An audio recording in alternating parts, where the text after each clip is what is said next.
All right, y'all. This is your Uncle Jim coming back with another video.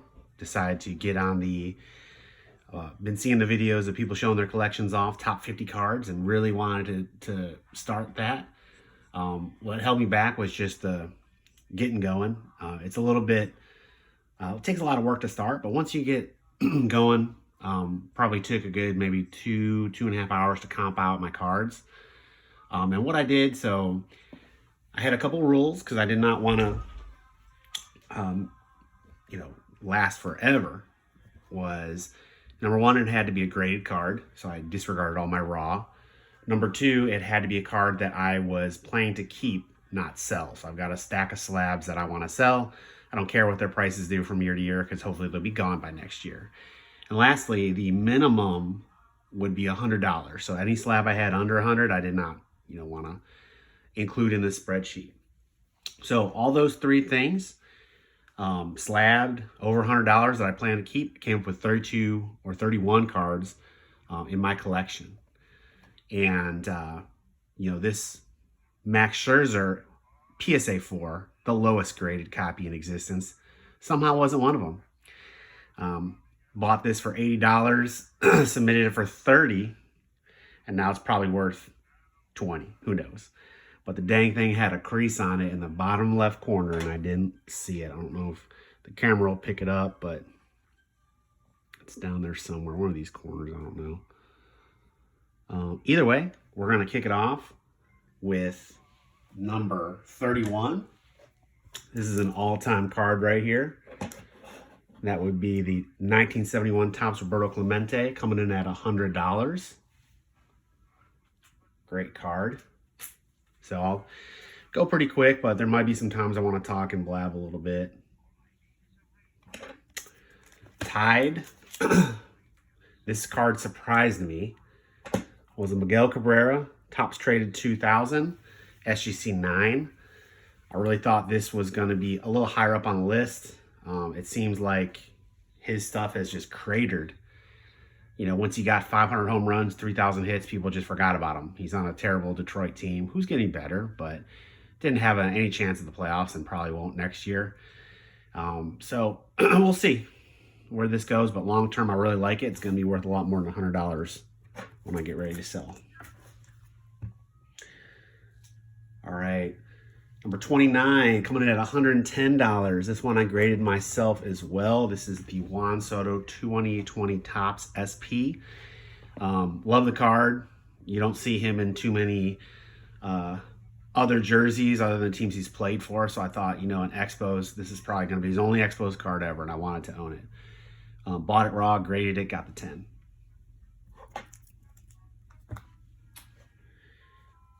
Okay, next up, number 28. This was a gift from my dad last Christmas.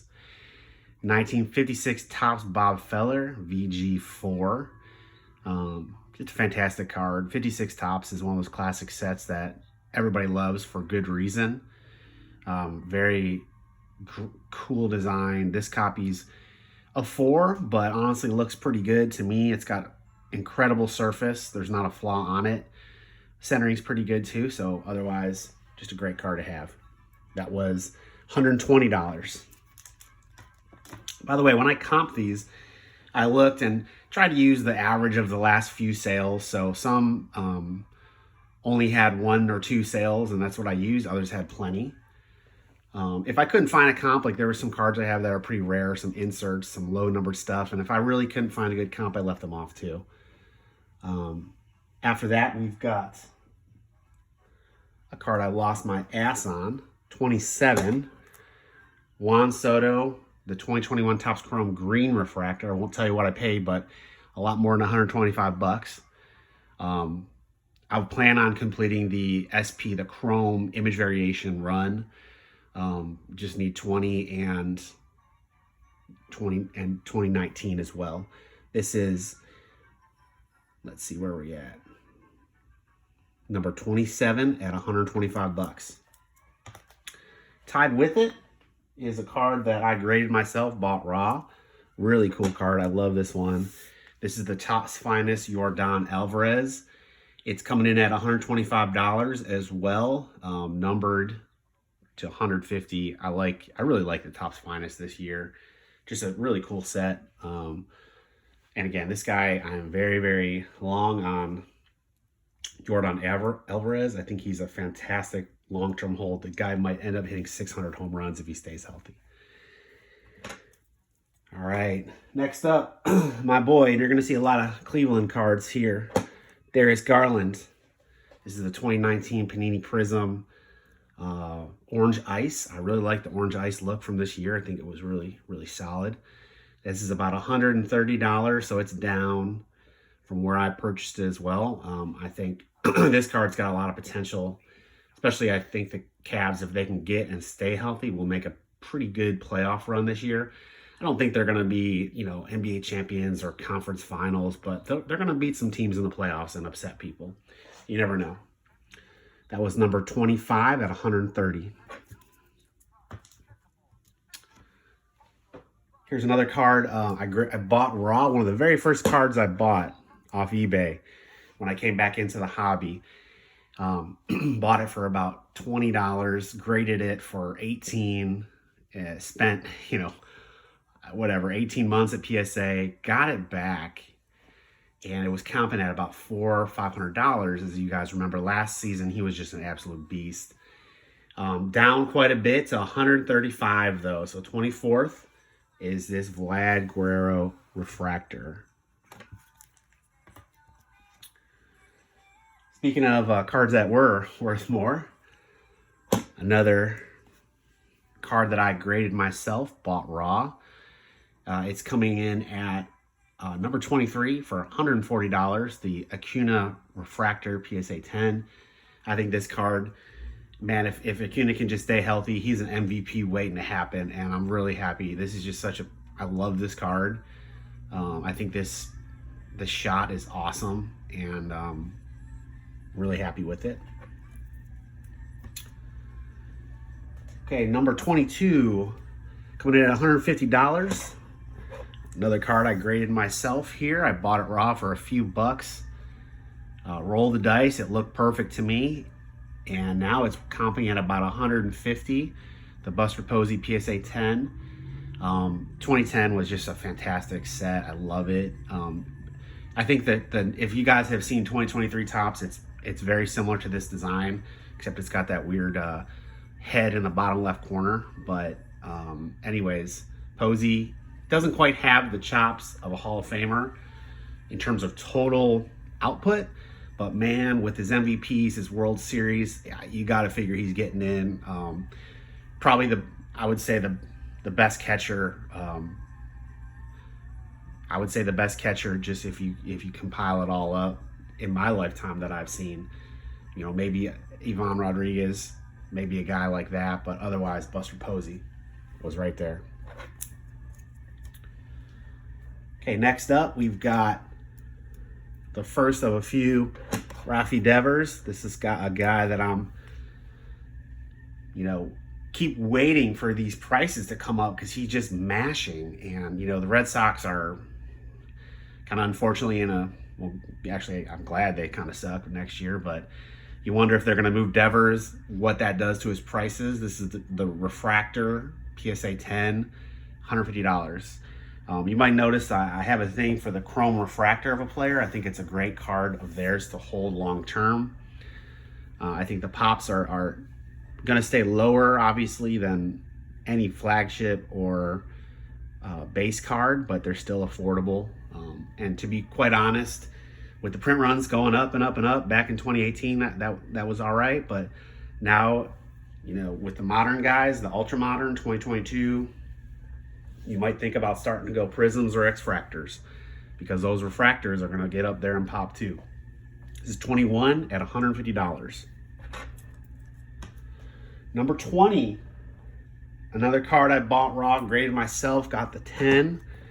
Absolutely love this card. You can't tell too much, but it is a refractor. That shot is just incredible. Him barreling up that ball, about to send it into orbit. Again, I'm super long on Jordan. I think he's going to be he's already one of the best pure hitters in the game, and if he stays healthy, he's just going to continue to mash. Tied at 20 at $150. Next up, a recent pickup of mine, the 1983 Tony Gwynn in an SGC 9. I think the SGC is just too solid of a deal right now with these, you know, quasi junk wax. Now 83 really wasn't junk wax yet, but it's getting there. But the 80s cards, the 90s cards, man, I love buying SGC because they look just as good, if not better, than the PSA counterparts, and you get them for less. This is number 19 at $155. Tony Gwynn's rookie, iconic card. And next up, first of a few of this guy, my current favorite player, Jose, Topps Chrome, PSA 10. That's 18th at about $160. Luckily, I was buying the heck out of Jose before he had his last two really strong seasons. I think people are picking up on it now, and his price has jumped up and stayed up. If he can put together another couple strong years, he's getting to be a lock for the Hall of Fame at that point. That's 18, Jose Ramirez, PSA 10. Tied in price, just consider this, 17. It's another Devers. This card is down a little bit from where I bought it. I think this is going to be one of his best cards to own long term. This is his short print, red jersey. Sideways card, not the coolest, but it's definitely got a low pop and very good to have in a PSA 10. There's not going to be a lot of those out there. That's number 17 at $160. And the last in my three-way tie here, we'll call this one number 16, is my guy, Sir Nick. Got the color match orange. Don Russ optic, rated rookie. I still think, my friend Stunner Sports Cards, we talk quite a bit about the rated rookie being the best, rookie design, and man, I have to agree, it's just fantastic. Now the orange is numbered out of 199, so it's a pretty solid card to have. Chubb, if he can just continue the production up, he's gonna be right there every year in the top of the rushing. Coming in at 15, the first of this guy, you might have heard his name before, Mike Trout.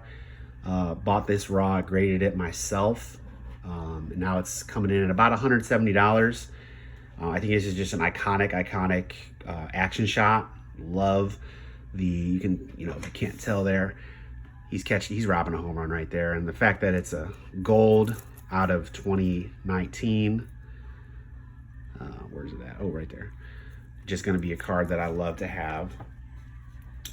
Okay, next up, in number 14, this is, didn't get the 10. I graded this, thought it looked better, but oh well, I might look it over and snap. I think there's actually, if I looked, I think there's a little dot. There's a little dot right there under his finger. I think that's what caused it not to gem, so I'm probably not going to submit that. But anyways, it's a Jose Blue Refractor, coming in at about $170. Even in a PSA 9, when I bought it raw and graded it, it was cheaper than buying this for $170. I think I bought it for $80 and graded it at the July National for $18. So about $100 into it, and it's about a $170 card. That's number 14.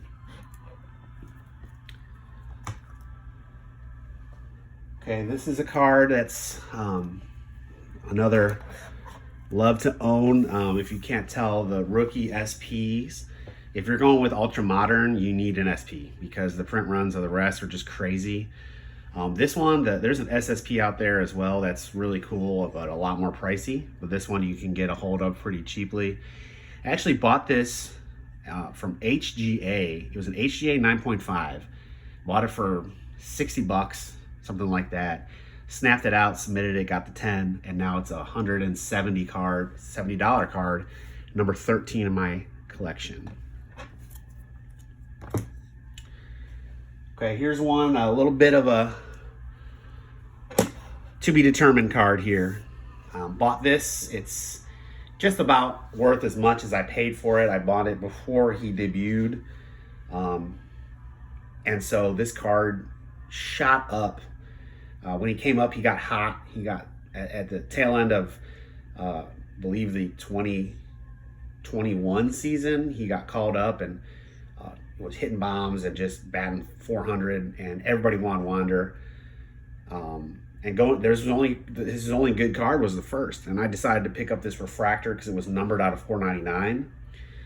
And then Topps used him to sell every single 2022 set they could.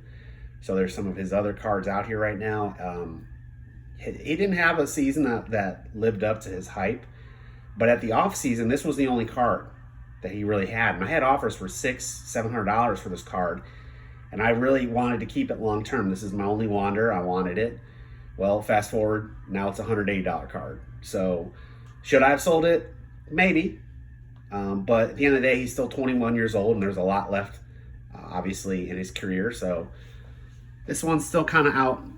I don't know. Should I have sold it for that? Or maybe one day it'll be worth more. Who knows? But I'm glad to have it because I do believe in the guy long term. Number 11, another gift from my dad one Christmas. Hopefully I get another one here this year. Roger Maris rookie, 1958.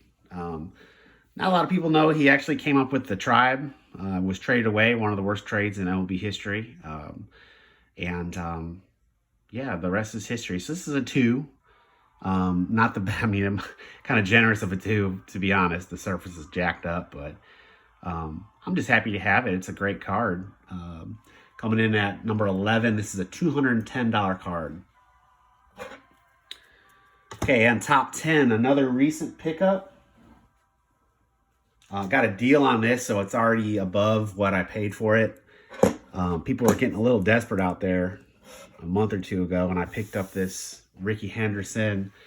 Stunner Sports Cards convinced me I need to own this, and boy, is it a great looking card. I have thoughts of maybe cracking to PSA, trying for a 9. This thing is just freaking beautiful. Love the card. I paid $150 for it a few months ago, and it's already $210. So that card will probably continue to, as long as the market kind of, on vintage, it seems like it's kind of bottomed out. I think it's going to slowly rise. So that's my 10th card. This card I'm doing really well on.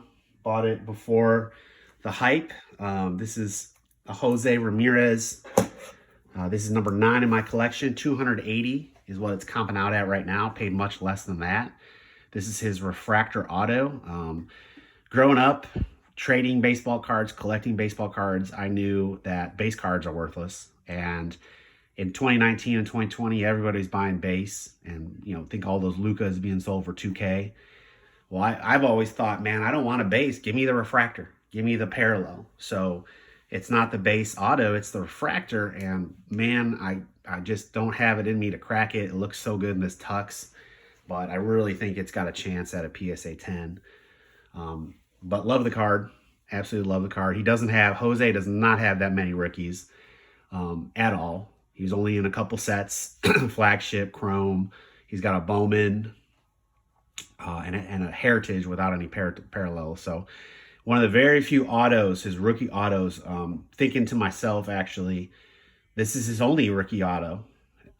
It's Topps Chrome. So having one of these is a big deal. And if you're out there trying to get one, you better do it quick. Okay, number 8. This is an interesting story too. It is down from when I bought it. I thought before the season started, LeBron was just too damn cheap, and I wanted one of his cards. So the LeBron rookie in an 8.5 was where I settled on. Actually sold a J-Rod. It was right after the Home Run Derby when J-Rod went nuts. His Bowman Chrome Mojo PSA 10 I sold for $350, and I basically paid for this card 100%. Today it's worth about $300. I think the Lakers' poor start even pushes his cards down even further, which is mind-boggling to me. It's like he's already got every single accolade in the book, and he's about to be the leading scorer in NBA history this or next season. So Now's a good time to buy LeBron. I mean, it's just what it is. I wish I could afford a Chrome or something like that, but in my price range, I had to get SGC, and I love the card. It looks great. It looks better than 8.5. So that's coming in number 8 at $300. This card's been up and down quite a bit. I still think it's too undervalued for what it is. And it's the Mookie Betts update red hot foil PSA 9. This is the number 7 in my collection at $320. I just love the color match. Mookie is just incredible. People just forget about him. They're obsessed with J-Rod and, you know, Soto and all those guys. But in reality, these are the type of guys that are going to make the Hall of Fame, and it's stupid not to buy them. The Mookie Bettses, the Manny Machados, those are the guys that have they're almost a lock as long as they stay healthy. So again, this was up and down. I think it was up to $600-700, was down a little bit. Now it's crept up to $320, which is about what I paid for it. Okay, next up, this is number 6. Freaking love this card. Bought it raw at a card show for $80. Graded it for $30, I think, at the time. Got a 6. Very, very happy with it. Jimmy Brown, this is his second year card. The 59 Topps football was just incredible. I love it. Love this card. So it's coming in about $340. Okay, next up, this is our top 5. Recent pickup. My big pickup this offseason, I wanted to own a Mike Trout rookie, and I wanted to own a Chrome version of it. So I settled on this BGS 9.5 Bowman Chrome. The red jersey is the first Bowman Chrome card that he has. It's priced a little higher. I just really like this design, and got it a little cheaper, especially in a BGS 9.5. They were so cheap at the time with how much of a hit that company has taken. So I ended up buying one. Pretty much my only purchase this off season. I think the Trout market was down. It's stupid not to own Trout. Every penny you buy that's not a Trout or, you know, some equivalent vintage player, there's no reason not to. So I wanted to own him. This is number 5 in my collection. $350 is the last couple comps. Okay, this one, took a little bit of a haircut on. This is probably the biggest loss that I've got so far. This is our Tatis Gold PSA 10.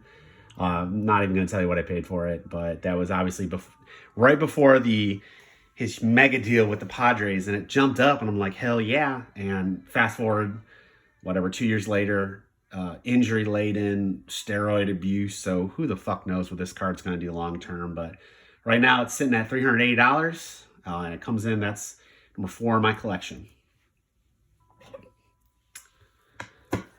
All right, another card that's down, and man, I can't figure out why people are just hating on Juan Soto lately. This card peaked around $1,500 to $1,800. It's now sitting at $425. Soto, again, doesn't have a lot of rookies, and many fewer parallels as well, because the Chrome update, the refractor, the base refractor is numbered. So unless you want a base card, the only non-numbered parallel, which was affordable to me at the time, is pink. 2018 did cards so right. That might be the best modern set there is. Without the shift, and with having people that are going to protect him, Soto is going to mash next year. He's going to be the MVP front runner in my eyes, assuming he's healthy, of course. They didn't pitch to him. They did not pitch to him in Washington at all. Led the lead in walks. And yeah, he didn't hit as well. Well, when you never see a ball to hit, you're going to get frustrated and start reaching. So they're not going to be able to do it with him in San Diego for a full season with Machado behind him and all the other studs that they got. I think, when Tatis comes back especially, it's just going to be murderer's row. So this card, I think if you got the cash for it, you should be buying this card right now. $425 is a steal. That's number 3 in my collection. Okay, number 2, card I bought raw and graded and added a whole lot of value because it got itself a 10. This is Mike Trout's first Topps Chrome card. As you guys probably know, 2011, he had just a flagship. He did not make it in a 2011 Topps Chrome. So it's his first Chrome card, second year in general. Of course, you know, he didn't have the Rookie Cup, which freaking sucks. And, you know, people don't love this picture either. Trout's kind of in the background, and you see mostly Torrey Hunter there, and I think Mark Trumbo. I can't tell who that is on the right. I think it's Trumbo. But, you know, he's there. It's Mike Trout, guys. Fucking X-Fractors are where it's at. Super low pop count. I haven't looked lately, but it's sitting at 475, which is a pretty much double what I paid for it after grading fees and everything considered. Lastly, my number 1 card. This card has increased in value significantly. Decided about a year ago that I need Jackie Robinson cards, and I love the 54 Topps design. I found a guy that had just came into a collection and was grading through SGC, so this is all freshly graded stuff. He had a lot of awesome things, and we just kind of worked a deal out on Instagram. So we avoided some fees there, and it really worked out for me. This is my favorite card I think that I own right now. It has gone up significantly. It's sitting around $700. And again, I think a lot of people are talking about Jackie Robinson right now, and you can see I got my Jackie Robinson pop in the background. Just own them. Like I said, just another thing with like Trout, every cent you're spending that's not a Jackie Robinson is wasted. There's just no more of an impactful player in the history of any sport, I believe, than Jackie Robinson. And oh, by the way, he's a Hall of Fame talent. Just changed the game. We wouldn't have, you know, Barry Bonds, Ken Griffey, modern guys if it wasn't for Jackie Robinson. So would love to own more of his stuff. If I had the money, I would. But again, this is the number 1 card in my collection as of 2022, coming in at about $700. All told, the value of my top in terms of the top 31 cards is $6,850. So I'm going to be tracking all this stuff for next year, see who makes it in the top 50, see if I can fill it out to 50 cards, number 1. And it'll be interesting because where is the market right now? Have we hit bottom? Are we continuing to go down? Are we going to stagnate? The great cards like this, are they going to continue to rise? We'll see. But if you haven't done so, I highly encourage you guys to take the time and do something like this with your collection, so you can kind of see where your money's going, what's going on with it, what you should be buying, what you should be selling. And it's just fantastic. So thanks y'all for listening. Hope I didn't bore you too much.